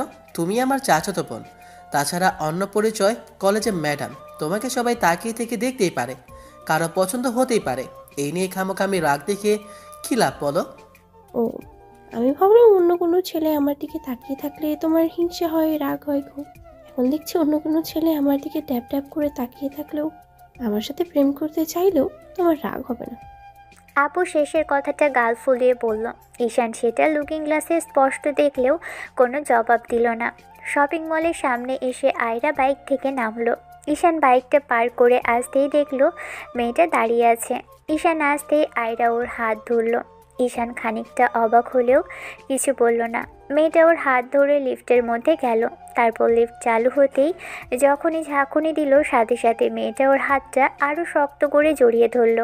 ঈশান অবাক হয়ে তাকাতে মেয়েটা বলতে লাগলো। আমার মধ্যে কেমন যেন উঠে যায়, লিফটে ঝাঁকিয়ে দেয়। ওরা চতুর্থ তলায় চলে আসলো। এসে দেখলো একটা রেস্টুরেন্টের মধ্যে আয়রার কতগুলো বান্ধবী বসে আছে। ঈশান পিছন পিছন আসতে নিলেই আয়রা আপু আবারও ওকে হাত ধরে টানতে টানতে বান্ধবীদের কাছে নিয়ে আসলো। তারপর একটা জায়গায় বসিয়ে দিয়ে নিজেও ওর পাশে বসলো। সবাই ঈশানের দিকে কেমন করে যেন তাকালো। তখন ওর বান্ধবীদের মধ্যে একটা মেয়ে বলে উঠল। হ্যাঁ রে আয়রা, এইটা আমাদের জিজু। ভদ্রমহিলার বান্ধবীর এমন কথাতে ঈশানের চোখগুলো বেরিয়ে আসার উপক্রম হলো। এবার আয়রা একটু লজ্জামাখা হাসি দিয়ে বলতে লাগলো। হলে কি খুব বেশি সমস্যা আছে? না, সমস্যা হবে কেন? তোদের দুজনকে একসাথে খুব সুন্দর মানিয়েছে। আর এইভাবে বয়ফ্রেন্ডের হাত ধরে টানতে টানতে আসছিলি, তাতে মনে হচ্ছিল কেউ নিয়ে যাবে। বান্ধবীদের এরকম কথা শুনে ঈশানের প্রচণ্ড পরিমাণে লজ্জা লাগলো। ঈশান মাথা নিচু করে আছে দেখে এবার আপু বলতে আরম্ভ করলো। আজে বাজে কথা বলিস না তো, ও লজ্জা পাচ্ছে। বিয়ে হলে সব লজ্জা দূর হয়ে যাবে। ঈশান জানে না ওরা কেন এই কথা বলছে, আর আয়রা আপু ওদের কি বলেছে সেটা ওর জানা নেই। তবে ওরা কি এমনি এমনি বলছে, তারপরও ঈশানের বেজায় পরিমাণে লজ্জা লাগছে। একই সিনিয়র আপু, বান্ধবী, তার উপর সবাই মিলে এমন সব কথা বলছে যার জন্য ঈশানের লজ্জা লাগছে। কথাও বলতে পারছে না। ভদ্রমহিলাগুলো একে একে ঈশানকে প্রশ্ন করে যাচ্ছে। ঈশান হ্যাঁ বা না বলে উত্তর দিয়েছে। এবার এমন একটা প্রশ্ন এক ভদ্রমহিলা করল। আচ্ছা ভাইয়া, তোমাদের কতদিনের রিলেশন জানো? তোমার কিছু বলিনি। এবার কিন্তু বেশি বেশি হয়ে যাচ্ছে। তোরা জানিস না ও আমার চাচাতো ভাই? এমনিতেই ছেলেটা লজ্জা পাচ্ছে, তার উপরে তোরা এইসব বলেই যাচ্ছিস। তো কি হয়েছে? চাচাতো ভাইকে কি মানুষ বিয়ে করে না নাকি? তাছাড়া এত কিউট একটা চাচাতো ভাই থাকতে এদিকে ওদিকে ছেলে কেন খুঁজতে যাবি? ঈশান কথা বলছিল না, ফোন চালানোতে মনোযোগ ছিল। একেই লজ্জা লাগছে, তার উপর ভদ্রমহিলাগুলো এসব কথা বলেই যাচ্ছে। ঈশান চুপ করে রইল। আয়রা আপু বিষয়টা বুঝতে পেরে ওদের থামালো। সবাই রেস্টুরেন্ট থেকে দুপুরে খাওয়া দাওয়া করে তারপর কিছুক্ষণ ঘোরাঘুরি করলো। বিকেল 4টার দিকে মেয়েটাও ঈশানকে ছাড়লো। ঈশান বাসায় পৌঁছে দিতে চেয়েছিল, কিন্তু আপুকে বলল, 4টা বেজে গেছে, তুমি বাসায় চলে যাও। এখন আর আমাকে এগিয়ে দিতে হবে না, আমি রিক্সা করে চলে যেতে পারবো। ঈশান, ঠিক আছে, আমি একটা রিক্সা ডেকে দিই। এবার ঈশান একটা রিক্সা ডেকে দাঁড় করালো। তারপর আপু উঠে যেতেই ঈশান রিক্সার হুডটা নিজের হাতে উঠিয়ে দিয়ে বলতে লাগলো, মামা, আপু যেখানে যায় নামিয়ে দিও, ভাড়া দিয়ে দিয়েছি, যেটা দিয়েছি সেটাতে হয়ে যাবে। আর হ্যাঁ, সাবধানে নিয়ে যাবে। এত কিছু বলতে হবে না, ঠিকানা বললে উনি চিনতে পারবে। তুমি যাও, এখন চিন্তা করতে হবে না। মাস্কটা পরে নাও। আর বাবা নিচ্ছি তো, কেউ দেখতে পাবে না। আয়রার কাছে মনে হচ্ছিল ঈশান ওর হাজবেন্ড বা বয়ফ্রেন্ড। যেমন করে ওর কেয়ার করছিল তাতে যে কেউ বলবে দুজন স্বামী স্ত্রী। যতক্ষণে রিক্সাওয়ালা চলে গেল ততক্ষণে ঈশান তাকিয়ে রইল মেয়েটা যাওয়ার দিকে। কিছুটা গিয়েই আয়রা রিক্সা থেকে মাথা বের করে ওর দিকে ফিরে হাত নেড়ে বিদায় দিল। ঈশান একটু হাসার চেষ্টা করে বাইক নিয়ে বেরিয়ে পড়ল। মেয়েটা মুচকি মুচকি হাসছে আর তখনকার কথাগুলো ভাবছে। বান্ধবীরা আর একটু হলে সব কিছুই হাটের হাড়ি ভেঙে দিত। ঈশান বাসায় চলে আসলো। তারপর যখনই বাসায় ঢুকলো তখনই আম্মু ওকে ডেকে জিজ্ঞেস করলো, কোথায় ছিল এতক্ষণ? আয়রা আপুর সাথে। সে থাকো, কিন্তু আপু তোমার থেকে 3 বছরের সিনিয়র।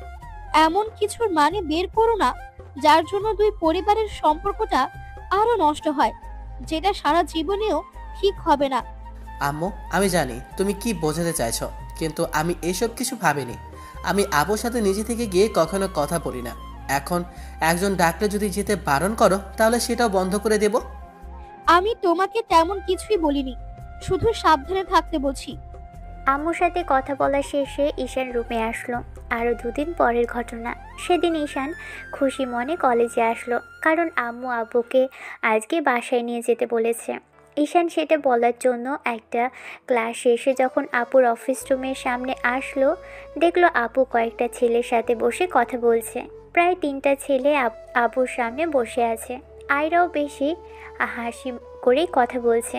ঈশান কিছুক্ষণ চুপ করে দাঁড়িয়ে থেকে তারপর ক্লাসরুমে চলে গেল। ক্লাসগুলো করে তারপর যখন সবাই মিলে ক্যান্টিনের দিকে যাচ্ছিল তখন ঈশান খেয়াল করলো ক্যান্টিনেও ওই ছেলেগুলোর সাথে বসে আছে আপু আর কথা বলছে, আর বেশ হাসাহাসিও করছে। ওদের মধ্যে একটা ছেলে আয়রার দিকে ট্যাপ ট্যাপ করে তাকিয়ে আছে। ঈশান সেটা খেয়াল করে এসে বন্ধুদের সাথে একটা জায়গায় গিয়ে বসলো। ঈশান আপু আর ওই ছেলেটার গতিবিধি খেয়াল করছে। প্রচণ্ড পরিমাণে রেগে আছে। ঈশান শুভ বুঝতে পেরে বলতে লাগলো, তুই এইভাবে রেগে আছিস কেন ঈশান? আমি রাগ করতে যাব কেন? ম্যাডাম অন্য কারোর সাথে কথা বলছে সেজন্য। আশ্চর্য, উনি কলেজের ম্যাডাম, যে কারোর সাথে কথা বলতেই পারে, আর পার্সোনাল কথা থাকতে পারে না? সে হয়তো থাকতে পারে, কিন্তু তখন কথা বলতে গেলে তারপর ফিরলি কেমন মুখ ফ্যাকাশে করে। আবার এখন এসে দেখছিস এতগুলো ছেলের সাথে বসে আছে, আর সামনে থাকা ছেলেটা পুরো ড্যাব ড্যাব করে তাকিয়ে আছে। একজন একজনের দিকে তাকিয়ে থাকতেই পারে, আর ওরা হয়তো দুজন দুজনকে পছন্দ করে তাই তাকিয়ে আছে। এসব নিয়ে আমার ভাবার কি দরকার আছে? অন্য কেউ না হয় করে, কিন্তু তুই কি করিস না? আপু হিসেবে অনেক পছন্দ করি, এর বাইরে অন্য কিছু ভাবি না। তাছাড়া এসব নিয়ে ভাবলে সম্পর্কটা যতটা খারাপ আছে তার থেকে বেশি খারাপ হয়ে যাবে। ভবিষ্যতে আর কোনোদিন জোড়া লাগার সম্ভাবনাই থাকবে না। এমনিতেই কি দুজনের সম্পর্ক খুব বেশি ভালো? এর থেকে না হয় দুজনেই প্রেম করে বিয়ে করে নে, দেখবি দুই পরিবার এক হতে বাধ্য হবে। তোদের এসব ফালতু কথা শোনার জন্য কিন্তু আমি কলেজে আসিনি। এসব কথা আর বলবি না কখনো। রাগে ঈশান কফির প্লাস্টিকটা হাতে মুচড়ে ফেলে দিয়ে সেখান থেকে বেরিয়ে গেল। অন্যদিকে আয়রা এই বিষয়টা দূর থেকে খেয়াল করলো। ঈশান বেশ রাগীভাবে বেরিয়ে গেল আর হাত থেকে কিছু একটা ছুঁড়ে ফেলে দিল। হয়তো বন্ধুদের সাথে কথা কাটাকাটি হয়েছে। সেদিন আর দুজনের কথা হয়নি। দুদিন বাদে দেখা হলো। পরদিন আয়রা ঈশানকে ডেকেছিল পিয়নকে দিয়ে। ঈশান যায়নি। তারপর কল করলেও কেটে দিয়েছে। ঈশান দেখা করতে গেল না দেখে মেহেদি বলতে লাগলো, কিরে যাচ্ছিস না? ইচ্ছে করছে না। ইচ্ছে করবে না কেন? ইচ্ছে কেন করবে না? ইচ্ছে কেন করবে না সেটাও জানতে চাইছিস? মন থেকে চাইছি না তাই যাচ্ছি না। কলেজের ম্যাডামের সাথে এত কথা বলার কি আছে? এর বাইরেও তোদের আরও একটা পরিচয় আছে। তোরা দুজন চাচাতো ভাই বোন। সেটা আমি বুঝে নেব, তোদের এত বুঝতে হবে না। ক্লাস করো চুপচাপ। ক্লাস হচ্ছে না দেখেই তো বসে আছি। আর ম্যাডাম তোকে ডেকেছে, যা গিয়ে দেখা করে আয়। বন্ধুদের কথাতে ঈশান রাগ করে ক্লাস থেকে বেরিয়ে গেল। বন্ধুরা পিছনে পিছনে আসলো। তারপর 3টা ক্লাস শেষ হওয়া পর্যন্ত ওরা ক্যাম্পাসে বসে রইল। সবাই মিলে জোর করে ধরে ঈশানকে ক্যান্টিনে নিয়ে গেল। লাঞ্চ টাইম হয়ে গেছে। এরই মাঝখানে অনেক স্যার ম্যাডাম এসে লাঞ্চ করছে ক্যান্টিনে। কিছুক্ষণ বাদেই আয়রা ম্যাডামও আসলো। তারপর দেখলো ঈশান বন্ধুদের সাথে পিছনের দিকটায় একটা জায়গায় বসে আছে। আয়রা সামনে একটা জায়গা ফাঁকা পেল, সেখানেই বসলো। আয়রা ম্যাডাম বারবার ওর দিকে তাকাচ্ছে। ঈশান একবারও তাকালো না মেয়েটার দিকে। দুজনে দূরত্বে বসলেও প্রায়ই মুখোমুখি বসেছে। দুজন দুজনকে দেখতে পাচ্ছে। ঈশান একবারের জন্য আয়রার দিকে তাকাচ্ছে না দেখে আয়রা ঈশানকে কল করতে লাগলো। শুভ নাম্বারটা দেখেও চুপ করে রইল। ঈশান বারবার ফোনটা কেটে দিল। আয়রা ভাবল যে ঈশানের ফোন সাইলেন্ট, তাই বুঝতে পারেনি। তাই আরেকবার কল করে ছেলেটার দিকে তাকিয়ে বিষয়টা বোঝার চেষ্টা করতেই দেখলো ঈশান ফোনটা কেটে দিল। সাথে সাথে আয়রা প্রচণ্ড পরিমাণে অবাক হলো, কারণ আগে কখনো ঈশান ওর কল কাটেনি। আয়রা দেশে আসার পর এই প্রথমবার এমন হলো। আবারও যখনই কল করবে তখন ঈশান ফোনটা বন্ধ করে দিয়ে সেখান থেকে বেরিয়ে গেল। আয়রার অবাকের পরিমাণ দ্বিগুণ হলো। পরদিন যখন ঈশানের সাথে আয়রার ক্লাসে দেখা হলো, খেয়াল করলো ঈশান মাথা নিচু করে ক্লাস করে যাচ্ছে সবার সামনে। আর তেমন কিছু বলার মতো ইচ্ছে হলো না। দেখা গেছে ছেলেটা রাগের মাথায় কিছু বলে দিবে, আবার আয়রাও কিছু বললে। তারপর দুজনের মাঝেই পুরো কলেজের স্যার ম্যাডাম আর স্টুডেন্টের সামনেই কথা কাটাকাটি হবে। ছোটবেলায় তেমনটাই করতো দুজনে। ছেলেটাও যেমন জেদি, মেয়েটাও তেমন একগোড়া। ছেলেটাও যেমন জেদি, মেয়েটাও তেমন রোখা। তাই দুজনের ঝামেলা প্রায়ই লেগে থাকতো। কিন্তু বোঝার বয়স হবার পর থেকে ওদের তেমন ঝামেলা হয়নি।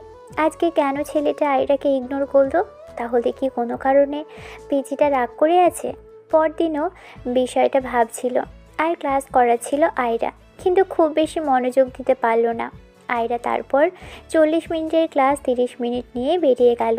ঈশানের বন্ধুরাও বিষয়টা বুঝতে পারছে, কিন্তু ওকে কিছু বলতে পারছে না। ছেলেটা রাগ করে আছে, আবার এসব বললে আরও বেশি রেগে যাবে।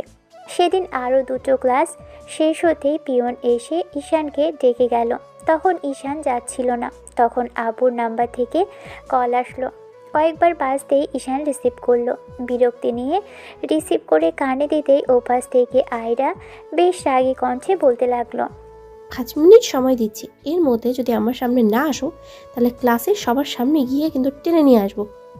ঈশান, তুমি আমার রাগ সম্পর্কে খুব ভালো করেই জানো। এখানে আসতে বলেছি, আসবা। আর একটা কথা আমি তোমার মুখ থেকে শুনতে চাইনি, বুঝেছো? কি হয়েছে সেটা এসে আমাকে এক্সপ্লেন করবে।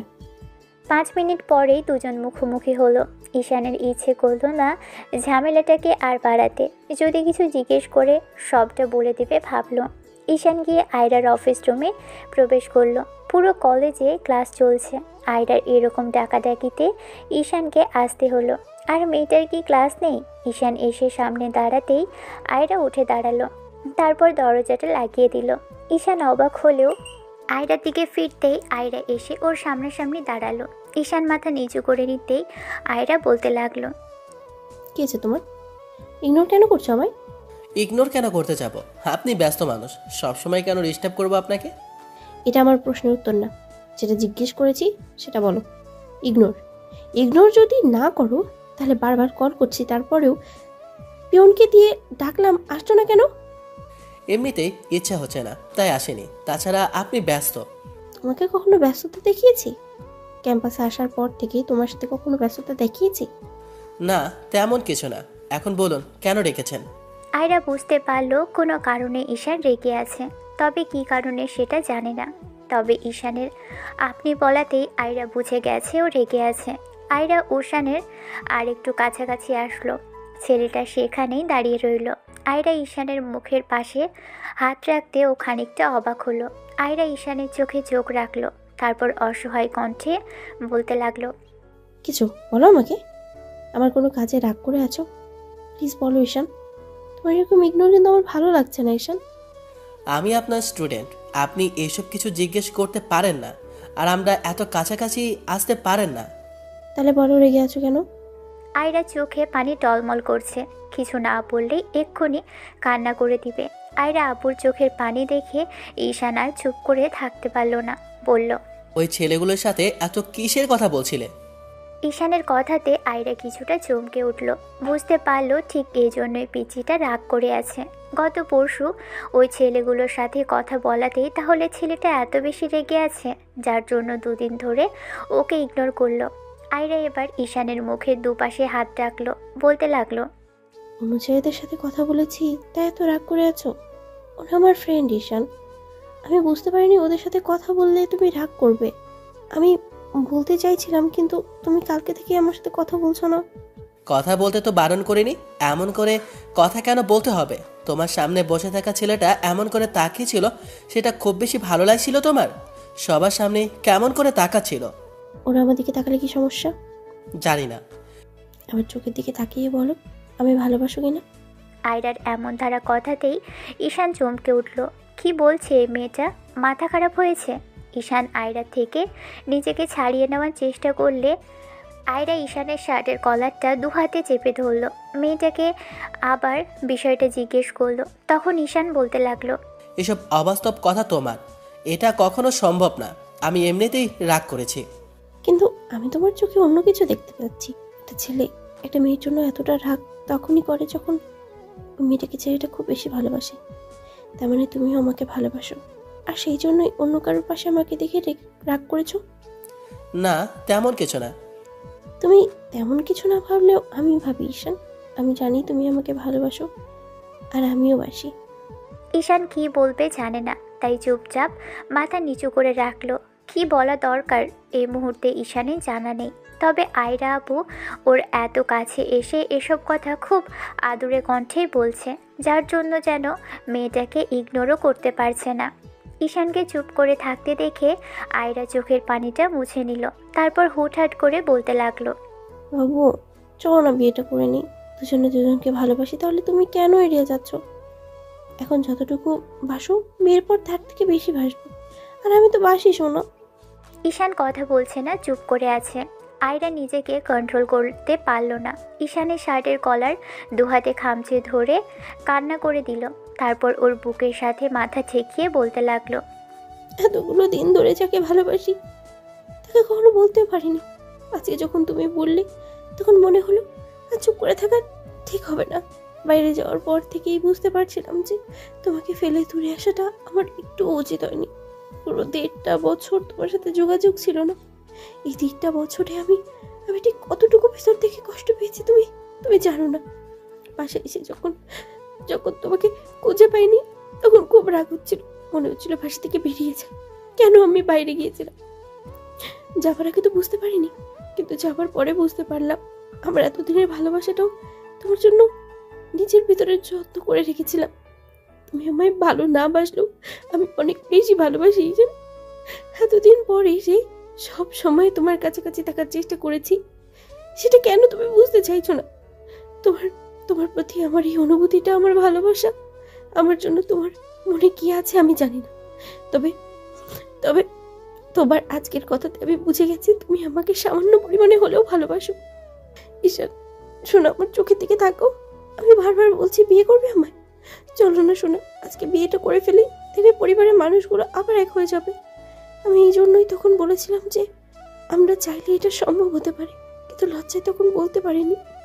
দীর্ঘ 5 মিনিট যাবৎ আয়রা ফুপিয়ে কান্না করলো ঈশানকে জড়িয়ে ধরে। ঈশান তারপরেও কোনো কথা বলছিল না, তাই আয়রা ওকে ছেড়ে দিল। তারপর চোখের পানি মুছতে মুছতে বলল, ঠিক আছে, যখন বলবেই না ভালোবাসো তাহলে আবার দূরে চলে যাই, আর না হলে আব্বু আমার পছন্দে বিয়ে করে নেব। দুই পরিবারের আর কখনো এক হওয়া সম্ভব থাকবে না, আর না দুইজন কখনো দেখা হবে। যখন আমি এত ভালোবাসার পরেও তুমি আমাকে চাও না, তাহলে তোমার থেকে দূরত্বটাই আমার জনশ্রী হইসা। তুমি এতটা ছোট নও যে আমার এতদিনের ভালোবাসাটা বুঝতে পারো না, এতটা কাছে থেকে ফিল করো আর বুঝতে পারো না, সেটা বললে আমি মানবো বলো? ঠিক আছে, তুমি যেহেতু চাও না, আমি জোর করবো না। আমি সত্যি আবার বাইরে চলে যাবো, দেখে নিও। তুমি কোথাও যাবে না। আয়রা কথাটা বলেই ঘুরতেই ঈশান কথাটা বলল। সাথে সাথে আবারও আয়রা ওর দিকে ফিরল। ঈশানের মুখটা কালো হয়ে আছে। আয়রা আবারও ওর মুখে দুপাশে হাত রেখে বলতে লাগলো, কেন যাবো না? তুমি তো আমায় ভালোবাসো না, তুমি তো আমায় আটকাবে না। তাহলে খামোখা তোমার জন্য আমি এখানে থেকে কি করব? এতদিন ধরে এতগুলো ছেলেকে ইগনোর করলাম, সবাইকে দূরে সরিয়ে দিলাম, যেন তোমার ভালোবাসাটা তোমার কাছে সেই প্রকাশ করতে পারি। আর সেই তুমি আমাকে দূরে সরিয়ে দিচ্ছ আর বলছো যে আমি যাবো না। কেন যাবো না আমি? জানি না, তবে আমার ভালো লাগবে না তুমি দূরে চলে গেলে। ঠিক 2.5 ঘন্টা পরের ঘটনা। কাজী অফিস থেকে একটু আগেই বাসায় ফিরেছে দুজনেই আফজাল সাহেবের সামনে এসে দাঁড়িয়ে আছে। ঈশানের বন্ধুরা আর আয়রার বান্ধবীরা সাথে এসেছে, যেন দুই পরিবার সবটা জানার পর সিনক্রেট না করে। আয়রার কান্নাকাটি ও জোড়াজুড়িতে শেষে ঈশানের অনুভূতিগুলোকে হার মানতে হয়েছে। আয়রা যখন বারবার বলছিল বাইরে চলে যাবে, তখন ঈশান ওকে কেন যেতে দিবে না ধরে বলবে।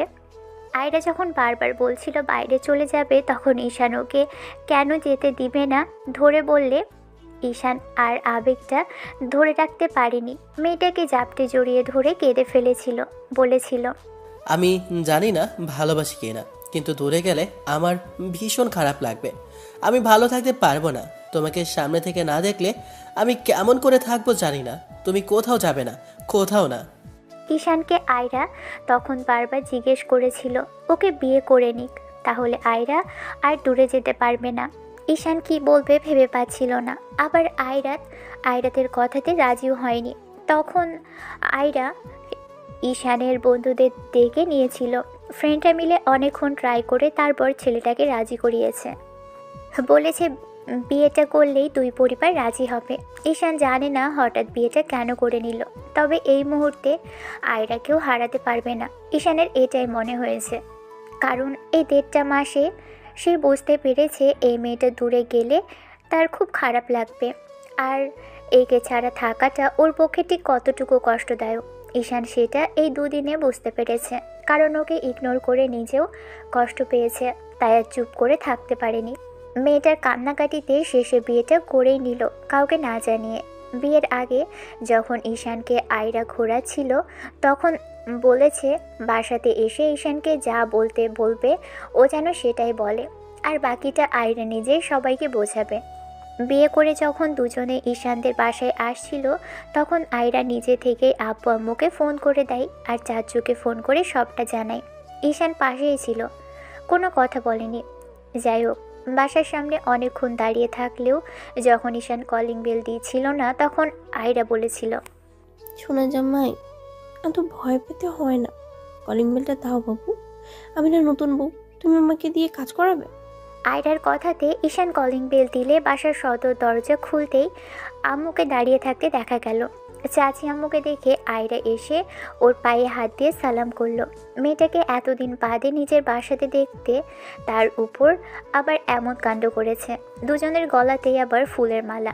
এমন কিছু দেখে আম্মু রাগে চোখে তাকিয়ে আছে দেখে আয়রা বলতে লাগলো, আম্মু, ছেলের বউকে বরণ করবে না নাকি পছন্দ হয়নি বউকে? তুমি না ছোটবেলায় বলতে আমাকে তোমার ছেলের বউ করবে। আজকে দেখো দুজন ভালোবেসে বিয়ে করেছি, তাহলে চুপ করে আছো যে? ভালোবেসে বিয়ে করেছি কথাটা শোনার সাথে সাথেই আম্মু রেগে ঈশানের কান ধরে বলতে লাগলো, খুব তো বলতে, কারোর সাথে সম্পর্ক নেই, কাউকে ভালোবাসো না। এখন কি হলো? দিব্যি তো চাচা তো বোনকে বিয়ে করে বাসায় নিয়ে আসলে, দুই পরিবারের মধ্যে এত বড় একটা দ্বন্দ্ব লেগে আছে, কেউ কারো মুখটা পর্যন্ত দেখছে না। সামান্য একটা ঘটনাকে কেন্দ্র করে যদি এত বড় ঝামেলা হয়, তাহলে এসব জানার পর কি হবে ভাবুনি। একে তো চাচাতো বোনকে বিয়ে করেছো, তাও আবার নিজের থেকে 3 বছর বয়সে বড়। একটাবার ভাবলে না এইসব বিষয় কিভাবে মানবে চাচ্চু আর আব্বু? আম্মু, এত কিছু জানি না, আজকে বুঝতে পেরেছি কিছুটা। আমি আপুকে ভালোবাসি কিনা সেটা ঠিক জানি না, তবে হারাতে চাইনি। সে চলে যেতে চাইছিল, তাই আটকে দিলাম। ছেলের কথাতে আম্মু কিছুটা অবাক হলেও চুপ করে রইল। তখন আয়রা একটু রাগী কণ্ঠে বলতে লাগলো, এখনো কি ভালোবাসার কথা বলতে লজ্জা লাগছে? বিয়ে করে ফেলেছো, এখনো বলছো যে ভালোবাসা কিনা জানো না? তাহলে এতক্ষণ ধরে তোমাকে কি বোঝালাম আমি? তুমি কি এতটাই ছোট যে এইটুকু বুঝতে পারলে না?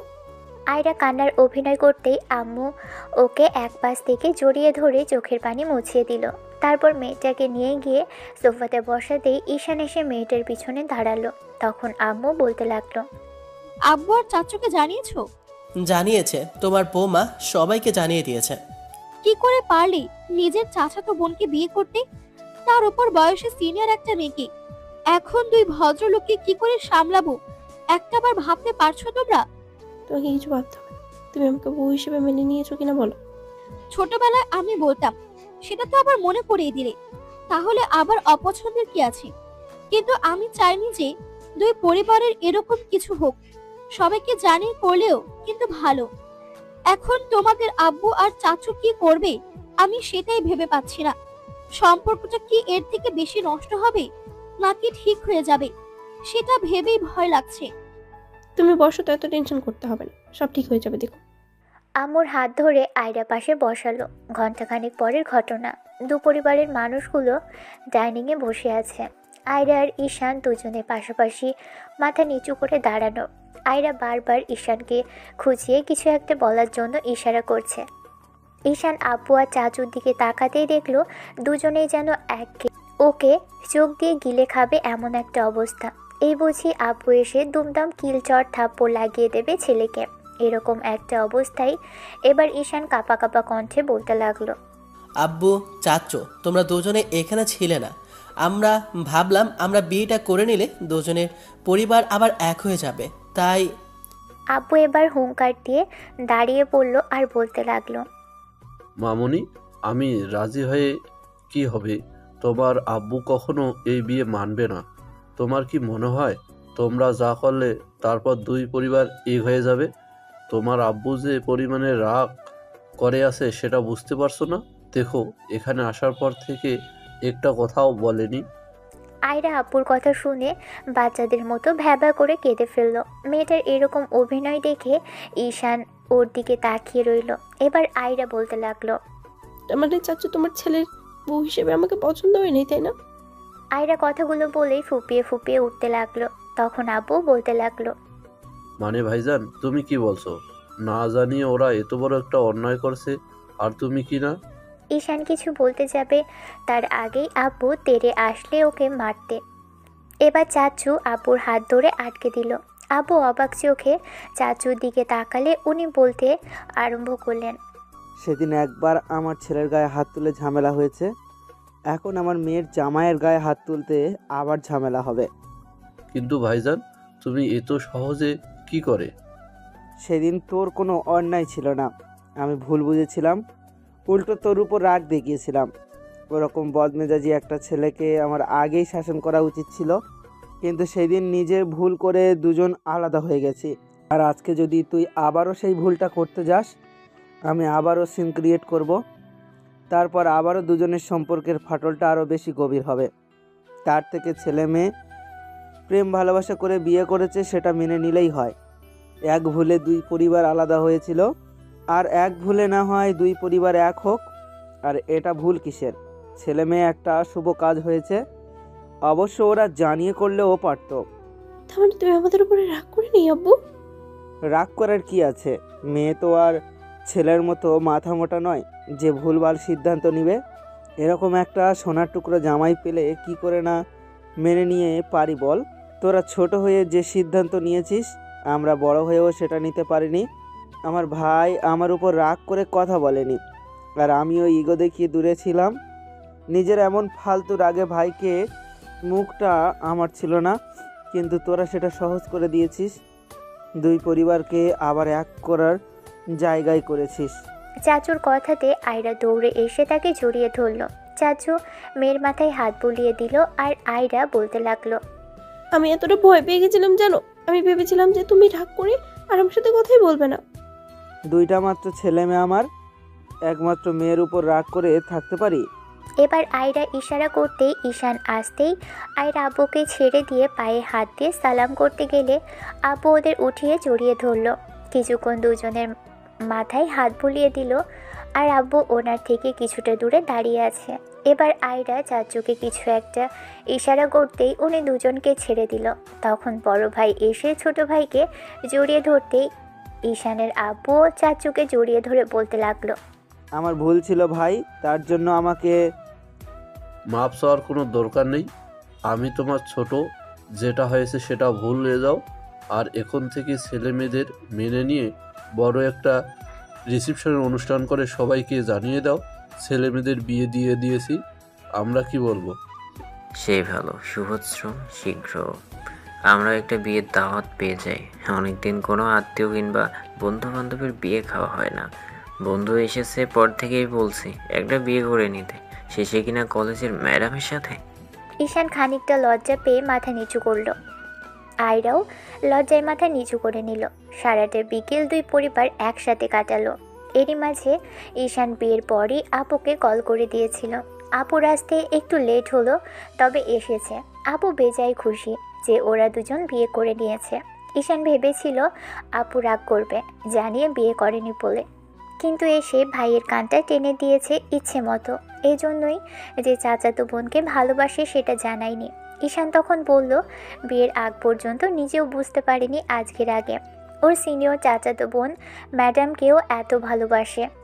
তারপর আর কি, সন্ধ্যায় সবাই খাওয়া দাওয়া করে যে যার মতো চলে গেল। ঈশানের আপু আর দোলাভাই থেকে গেছে। আপুর প্রায় 4 মাস চলছে। কিছুদিনের হয়তো একটা পুচকে চলে আসবে গোলজুড়ে। আয়রাকে সাজিয়ে খাইয়ে দাইয়ে ঈশানের রুমে রেখে আসা হয়েছে। ছেলেটার রুমে আসতেই খেয়াল করলো আয়রা বেডে বসে পা দোলাচ্ছে।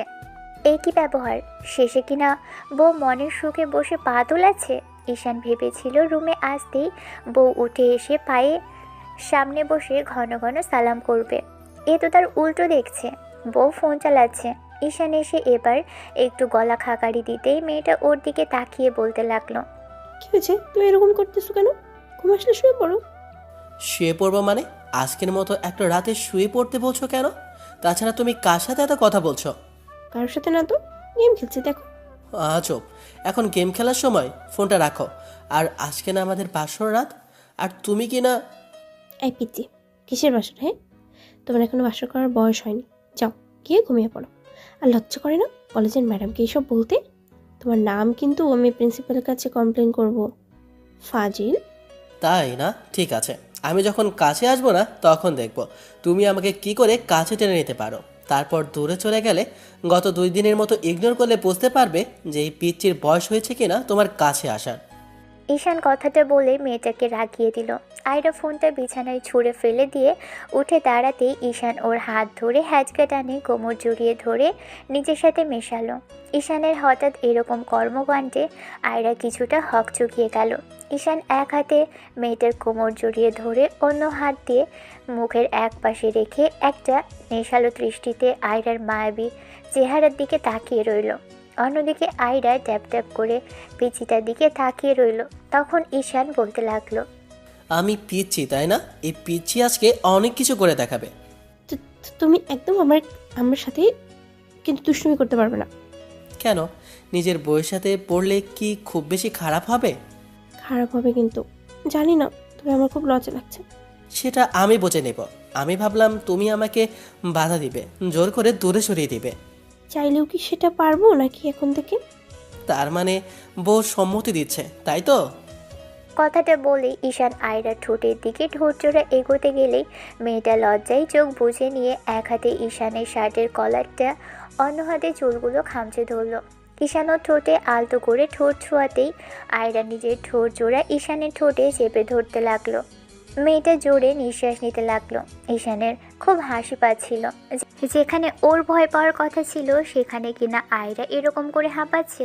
ঈশান এবার আয়রার ঠোঁট ছেড়ে দিয়ে ওর গলায় আর ঘাড়ে নাক ডুবিয়ে দিতেই মেয়েটা আরও জোরে জোরে নিঃশ্বাস নিতে লাগলো। ঈশান মিনিট 5 মধ্যেই যেন মেয়েটাকে পুরো উন্মাদ করে তুলল। ছেলেটার অবাধ্য হাতের বিচরণ আর ঠোঁটের এলোমেলো করে দেওয়া স্পর্শে আয়রা প্রচুর পরিমাণে উত্তেজিত হয়ে পড়ল, যার জন্য আর থাকতে না পেরে ঈশানকে ধাক্কা মেরে ফেলে দিল বেডে। ঈশান মেয়েটাকে নিয়ে বেডে পড়ল। তারপর যেটা হবে সেটা না হয় পরবর্তী অন্য কোনো দিন অন্য কোনো গল্পে জেনে নেবেন। ততদিন পর্যন্ত আপনারা সুস্থ থাকবেন, ভালো থাকবেন, আমাদের সাথেই থাকবেন। ধন্যবাদ। আল্লাহ হাফেজ।